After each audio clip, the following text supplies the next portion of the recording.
Hello everyone, step number 10 coordinate geometry में हम पढ़ेंगे क्वेश्चंस बेस्ड ऑन रोम्बस। ठीक है, पिछली वीडियो में स्क्वायर के बारे में पढ़ा था। ठीक है बेटा, स्क्वायर क्या होता है, जैसे मैंने आपको बताया था कि ये भी एक क्वाड्रेटिक होता है, लेकिन इसकी जो चारों साइडें होती हैं बराबर होती हैं, लेकिन चारों साइडें रोम्बस की भी बराबर होती हैं। ठीक है बेटा, चारों साइडें रोम्बस की भी बराबर होती हैं, लेकिन दोनों में एक अंतर होता है। बताइए क्या अंतर होता है? अंतर होता है डायगोनल का। इसके दोनों डायगोनल्स क्या होते हैं? बराबर होते हैं। और देखिए ये डायगोनल बड़ा नजर आ रहा होगा और ये आपको थोड़ा सा छोटा नजर आ रहा होगा। तो यही एक मेन अंतर है। डेफिनेशन लिख देता हूँ, आ क्वाड्रिलेटरल, क्या बेटा? आ क्वाड्रिलेटरल इन विच, एक ऐसा क्वाड्रिलेटरल जिसमें in which all sides are equal. All sides mean जो सारी साइडें हैं, चारों साइडें हैं, are equal. Are equal but, क्या लिखूंगा मैं यहाँ पे? But diagonals. डायगोनल किसे बोलते हैं बेटा?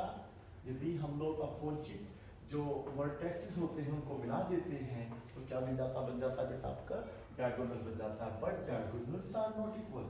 But diagonals are not equal. अगर डायगोनल्स इक्वल नहीं होते हैं, is called a rhombus, is called a rhombus। इसको कहेंगे rhombus। समझ में आ गया आप लोगों को? जिसकी चारों साइडें तो बराबर हो लेकिन डायगोनल्स बराबर ना हो। मीन्स यहाँ पर हमें फिगर बनाएंगे तो अब रोम्बस का यहाँ पे फिगर बनाते हैं। देखिए ये हो गया आपका रोम्बस। ठीक है बेटा, इस तरीके से सपोज करिए एक आपका रोम्बस है। ठीक है बेटा, यहाँ पे क्या मानना है? ए, यहाँ पर मान सकते हैं बी, सी, डी। ठीक है, आपकी मर्जी है। यहाँ पे पी, क्यू, आर, एस भी मान सकते हैं। और ये वैल्यू हो जाएगी -2 कोमा सॉरी -3 कोमा 2। ये हो जाएगा आपका -5 कोमा -5। ये हो जाएगा आपका 2 कोमा -3। ये हो जाएगा 4 कोमा 4। ठीक है बेटा, क्या करना है आपको पता होगा। पहले ए बी निकालना है, फिर बी सी निकालना है, सी डी निकालना है, डी ए निकालना है। ठीक है, चारों साइडें हमारी बराबर रहेंगी। ठीक है, तो उससे कंफर्म नहीं होगा कि ये रियलिटी में रोम्बस है या फिर स्क्वायर है। तो उसके लिए हमें क्या करना होगा बताइएगा? उसके लिए हम लोगों को डायगोनल एसी और डायगोनल क्या निकालना होगा? बीडी निकालना होगा। और यहाँ पर अगर डायगोनल बराबर आ जाएंगे तो वो बन जाएगा स्क्वायर, और अगर बराबर नहीं आएंगे तो क्या बन जाएगा बेटा? आपका वो रोम्बस बन जाएगा। ठीक है, तो चलिए कैसे सोल्व करते हैं, आपने ये नोट कर लिया होगा। चलिए पहले क्या निकालेंगे हम लोग? पहले हम निकालेंगे बेटा ए बी। तो यहाँ पर ए बी निकालने का फॉर्मूला क्या लगाने वाले हैं? क्या है फॉर्मूला बताइए? x2 माइनस x1 का होल स्क्वायर प्लस है आपके पास y2 माइनस y1 का होल स्क्वायर। ठीक है बेटा, चलिए वैल्यू देखिएगा कैसे पुट करते हैं। ए के अंदर जो वैल्यूज होगी वो x1 y1 होगा, बी के अंदर जो वैल्यूज होगी वो होगा आपका x2। तो यहाँ पर आपका जो x1 की वैल्यू होगी वो 3 होगी और y1 क्या होगा? 2, x2 क्या होगा? -5, और ये हो जाएगा बेटा आपका y2 -5। तो आपको क्या करना होगा? पहले -5 लिखना होगा और माइनस साइन है। अगर x1 की वैल्यू माइनस में होगी जो कि है तो फिर बेटा क्या हो जाएगी? ये प्लस की हो जाएगी। वेरी गुड, ये स्क्वायर होगा प्लस, फिर आपको -5 में से -2 सब्ट्रैक्ट कर देना है और इसका क्या कर देना है? Whole square. ठीक है, अगले स्टेप में क्या करते हैं? दोनों को सोल्व करेंगे। -5 में से प्लस के 3 अगर हम सोल्व करते हैं बेटा तो माइनस का 2 बचता है और जिसका स्क्वायर क्या होता है? 4।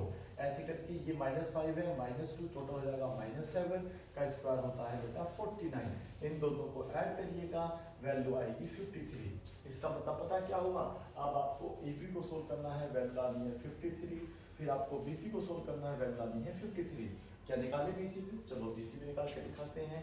तो BC is equal to, formula हमारे पास क्या रहेगा बेटा? x2 माइनस x1 का होल स्क्वायर प्लस क्या रहेगा? y2 माइनस y1 का होल स्क्वायर। मीन्स अब हम इस लेंथ, इसका मतलब जो इस साइड दी हुई है इसकी लेंथ निकालनी है। तो ये होगा x1 y1, ये होगा x2 y2। तो पहले में से पहला घटाएंगे तो 2 माइनस 5 का हो जाएगा बेटा, प्लस का हो जाएगा। नहीं होगा, देखो ये तो 2 सेम रहेगा लेकिन ये माइनस में है और ये भी माइनस में है, तो माइनस माइनस क्या हो जाती है? प्लस। ये तो मैंने आपको अच्छी तरीके से पहले भी समझाया हुआ है। ठीक है, और ये माइनस का 3 है, इससे मतलब नहीं। y1 देखेंगे, अगर y1 माइनस का है तो फिर क्या हो जाएगा बेटा? प्लस का हो जाएगा। ठीक है, सोल्व करते हैं। तो आप मुझे बताइए बस इसको। 5 और 2 कितना होता है 7, 7 का स्क्वायर कितना होता है 49। इन दोनों को सोल्व करेंगे तो क्या बचेगा, प्लस के 5 में से माइनस के 3 अगर सब्ट्रैक्ट होते हैं, प्लस का 2 बचता है, उसका अगर स्क्वायर करते हैं तो 4 आ जाता है, टोटल आ जाएगा 53। ठीक है बेटा, इसी प्रकार से आप लोगों को सी डी निकालना है जो कि आएगा 53। इसी प्रकार से आपको डी ए निकालना है जो कि आएगा 53। तो सी डी और डी ए आप खुद निकालेंगे क्योंकि आपको अच्छी तरीके से आ चुका होगा। अब हम लोग पता क्या निकालने वाले हैं, अब हमें ए सी निकालना है। ठीक है, तो यहाँ पे लिख देंगे डायगोनल ए सी। पहले तो मैं ए सी लिख देता हूँ डायरेक्टली। ठीक है, तो चलिए ए सी कहाँ है पहले आप मुझे बता दीजिए, कहाँ है हमारा ए सी।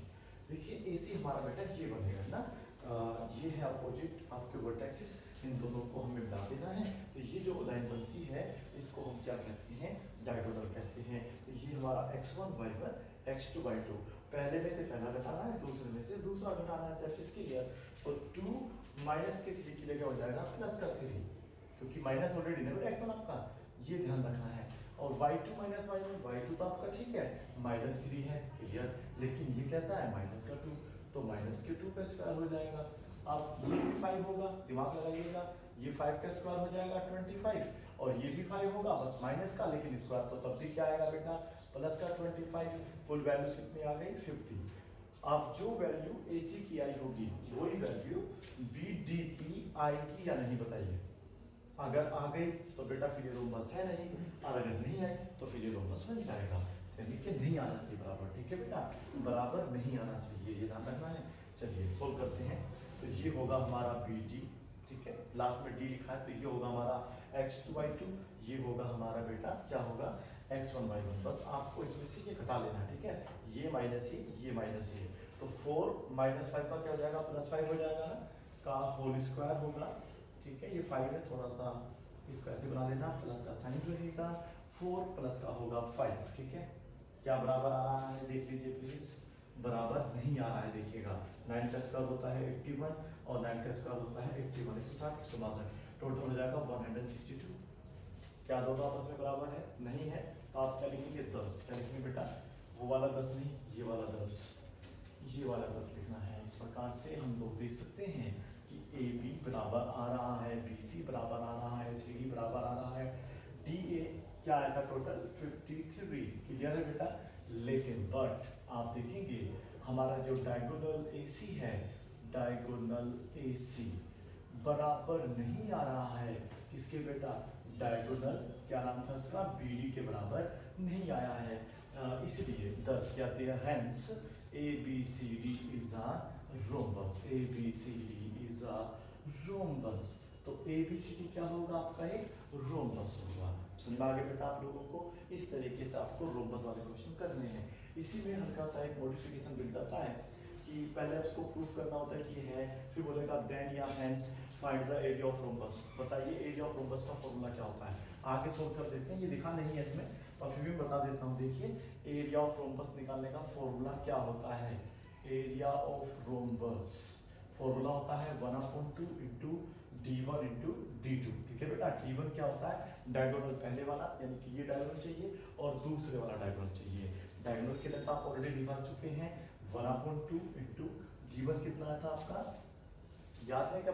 तो ये कितना आया था AC आपका आया था रूट में 50, है ना बेटा, देखिएगा आप नोट कर लीजिएगा।